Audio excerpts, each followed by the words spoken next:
Bismillahirrahmanirrahim. Assalamualaikum warahmatullahi wabarakatuh. Teman-teman, dengan saya Di Mulyadi, apa kabar? Sekarang saya ada di Jombang, Jawa Timur. Ada teman-teman bikin acara, saya diminta sebagai salah satu pembicara di Kecamatan Wonosalam ya, Jombang, Jawa Timur. Oke, karena sambil nunggu giliran, saya menjumpai teman-teman yang 1-2 hari kalau saya absen ya. Nah, kita nggak bicara soal Egy Sujana dan Damai Harilubis yang sibuk menepis berbagai macam tuduhan bahkan hujatan dari netizen ya, akibat buntut sowan mereka ke rumah Jokowi di Solo beberapa waktu yang lalu. Udah, itu bagian yang lainnya. Tapi kita masih ngomong soal Jokowi. Cuman kali ini kita tidak bicara soal ijazahnya.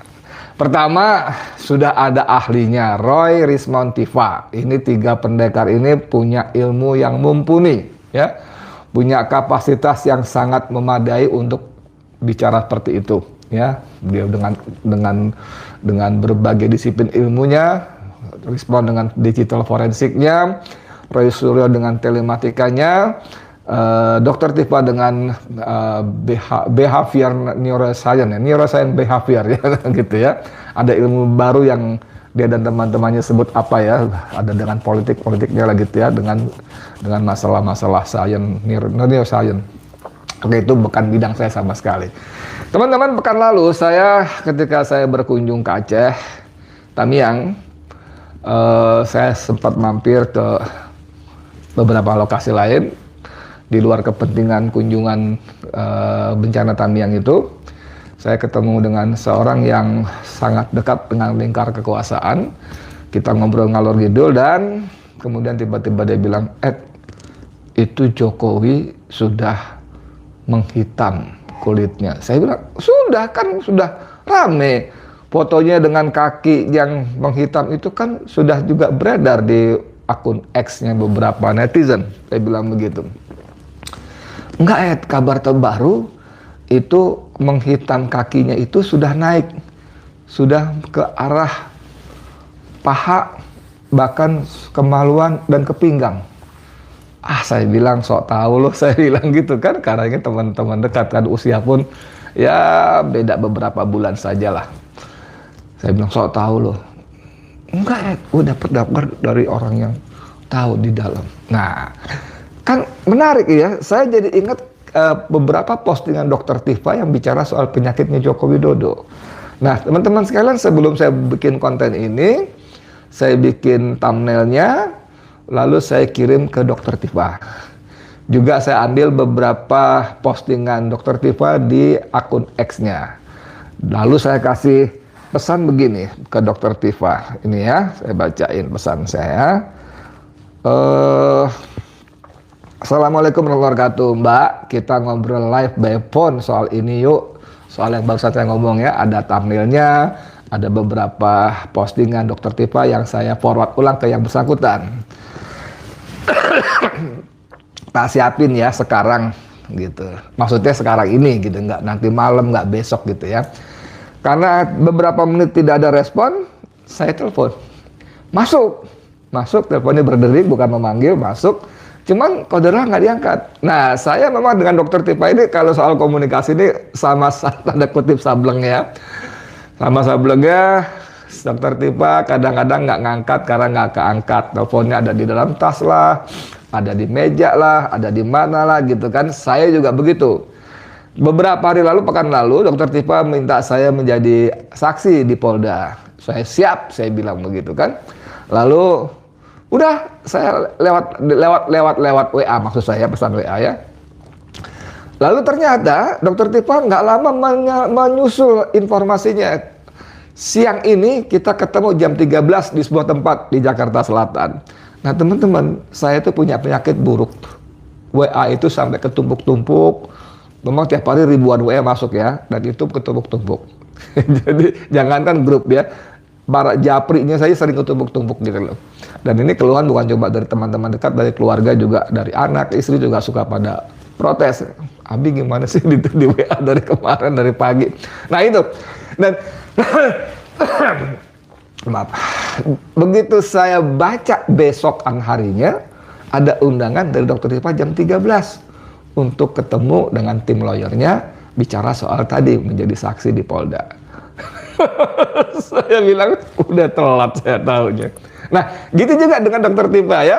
Ada aja nanti dia lagi nyetir, handphonenya di samping gitu dan sebagainya ya. Tapi kami selama ini baik banget ngobrol, bercanda segala macam, baik soal tentu saja soal Jokowi, jasa paus dan sebagainya, juga hal-hal yang ringan-ringan saja. Nah, saya masih berharap ya Dokter Tifa, mudah-mudahan Dokter Tifa saya kasih ini aja pesan sekali kita ngobrol ya. Jadi saya berharap Dokter Tifa kalau sempat buka WA-nya dan kita masih siaran, Dokter Tifa mau langsung menelpon, jadi kita langsung gabung ya. Karena materi yang kita bicarakan ini bagian dari otoritas kemampuan keahlian Dokter Tifa soal penyakit kulit. Ya Dok, gitu Dok ya? Oke, saya kirim ke situ ya.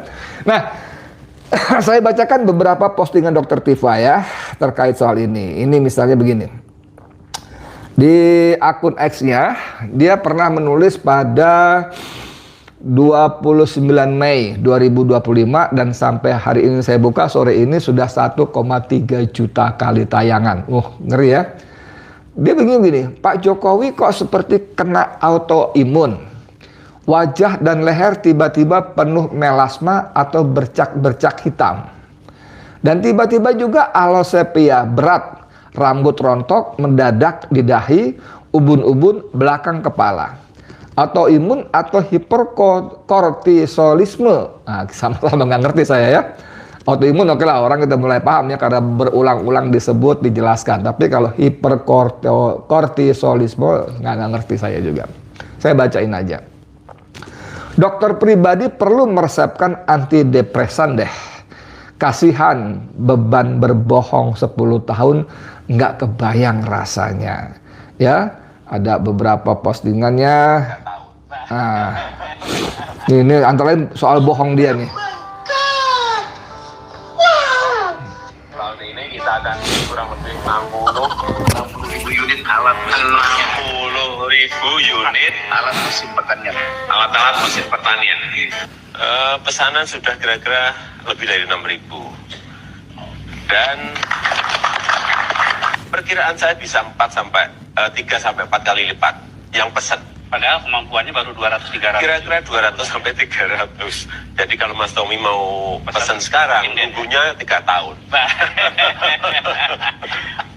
Menurunkan tingkat pengangguran dengan menciptakan 10 juta lapangan kerja baru selama 5 tahun. Dan bantuan dana 10 juta per tahun untuk UMKM atau koperasi. Telah datang dari Korea beberapa bulan yang lalu 30 investor, dari Jepang kurang lebih 40 investor, dan dari Singapura 120 investor sudah ke sini. Jauh-jauh mereka ke sini pasti ada kalkulasinya, pasti ada hitung-hitungannya. Kemarin juga baru saja dari Uni Emirat Arab juga datang. Ini masalah komitmen. Kita berkomitmen penguatan KPK itu harus real. Penguatan KPK ini harus real. Seperti apa? Ya, tambah anggarannya. Kalau perlu hitungan kami, kalau ekonomi ini bisa tumbuh di atas 7 bisa 10 kali lipat. Apakah itu tambah. Kemudian penyidiknya juga tambah. Kekurangan berapa? 1.000 penyidik, tambah 1.000 penyidik.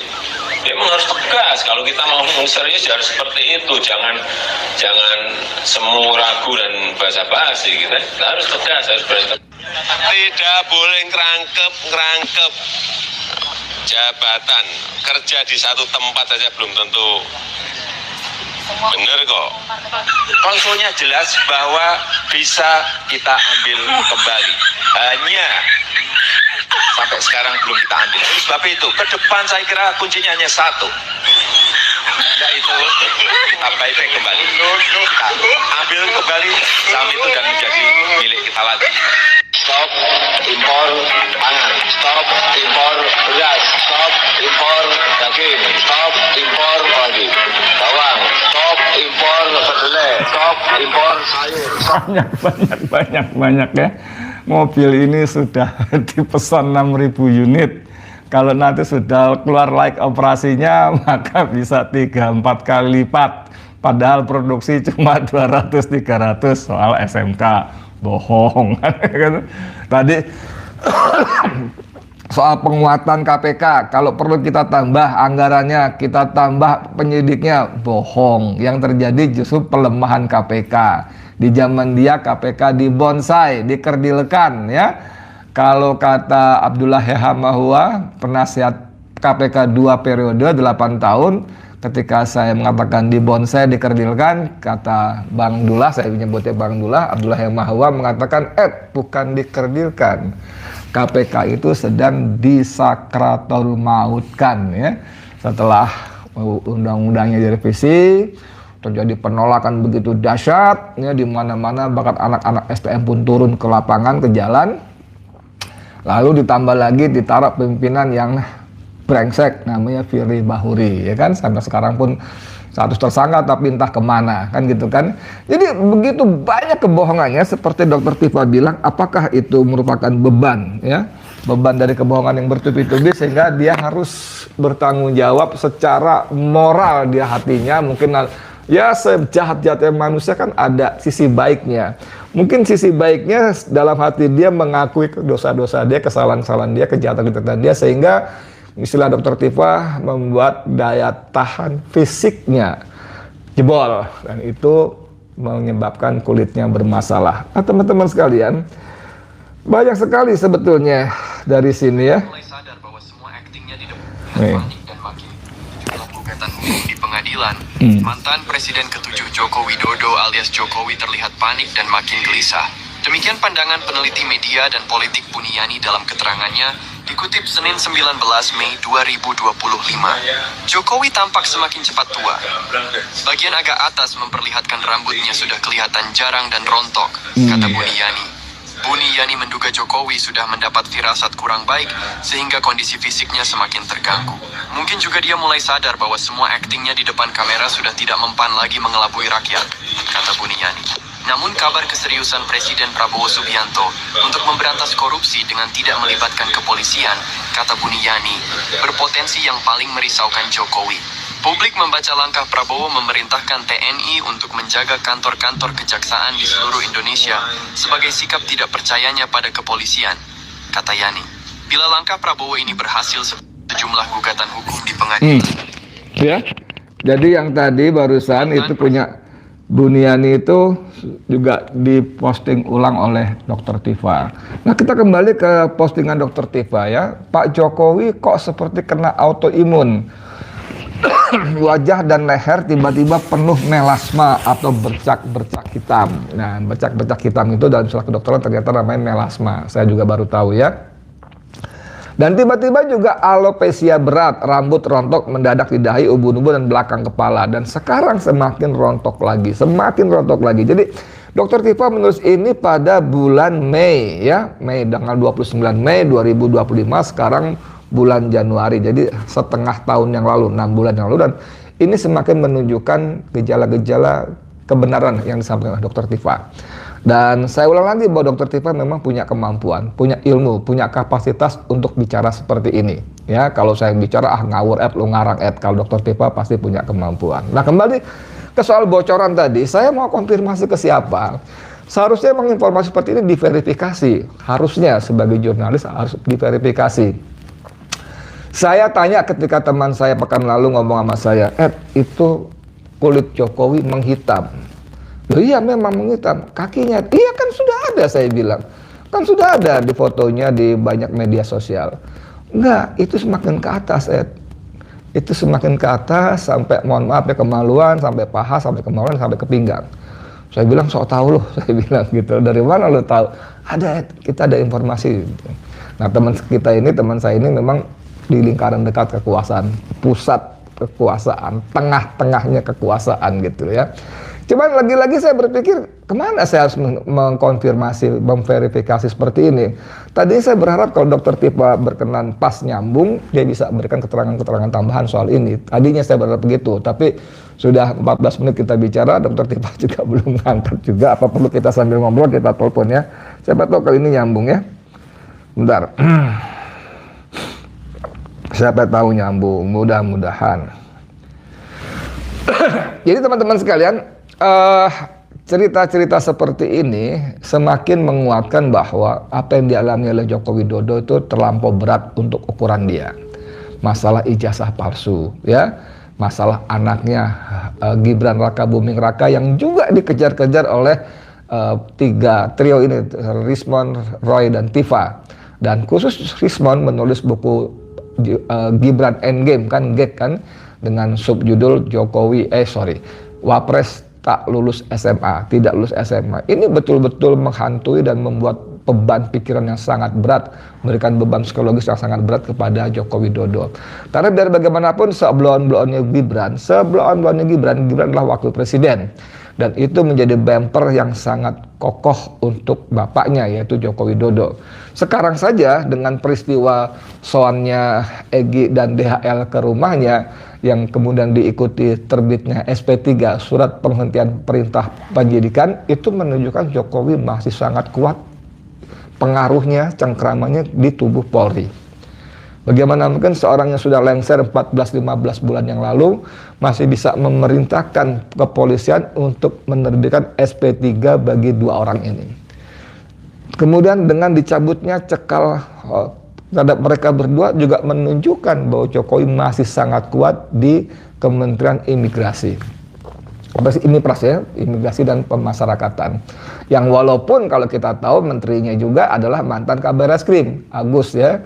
Bintang 3, polisi juga. Apakah ini bentuk terima kasih para jenderal polisi yang ditempatkan di tempat-tempat strategis itu kepada Joko Widodo? Tapi terlepas dari itu semua, ya, tekanan terhadap ijazah palsu, terhadap pendidikan Gibran ini betul-betul membuat dia secara psikologis mempunyai beban yang sangat berat, dan itu menyebabkan penyakit menghitamnya kaki itu semakin ke atas. Sedikit lagi tambahannya, bahwa teman saya mengatakan, nggak lama lagi dia mati, Ed. Saya bilang, yang benar loh, nggak lama lagi dia mati, Ed. Sok tahu, saya bilang gitu. Ini kata dokter Ed. Nah, ini kata dokter ini. Menarik ini, karena dalam banyak postingannya, Dokter Tifa mengingatkan bahwa penyakit Joko Widodo itu sangat serius dan tidak bisa ditangani sambil jalan. Harus rawat inap, harus ditangani dengan sungguh-sungguh. Mengerikan nggak? Ya. Bahkan Dr. Tifa sih menyebut bisa memang membawa kepada kematian. Tapi lagi-lagi sayang sekali Dr. Tifa tidak bisa kita hubungi, sehingga saya tidak punya rujukan yang kredibel dalam soal-soal seperti ini. Cuman kalau teman-teman mau bisa googling lagi bagaimana Dr. Tifa beberapa kali memposting soal penyakit Jokowi yang memang dianggap sangat serius dan bisa membahayakan jiwanya, berujung pada kematian. Nah, teman-teman sekalian, saya kira itu obrolan kita. Tapi kalau benar memang satu-satunya jalan adalah, kalau buat kita orang Islam, menyarankan Jokowi untuk bertobat, mengakui kesalahannya, memohon ampun pada Allah, mengaku salah kepada rakyat Indonesia. Soal rakyat Indonesia akan mengampuni, memaafkan atau tidak, berikutnya, ya. Soal nanti apakah itu akan berdampak pada proses hukum, itu berikutnya. Itu adalah harga yang layak dia bayar atas segala dosa dan kejahatannya kepada rakyat Indonesia, bangsa Indonesia ini. Setuju nggak teman-teman? Oke, kita tunggu bagaimana kelanjutannya. Saya Edi Mulyadi. Assalamualaikum warahmatullahi wabarakatuh.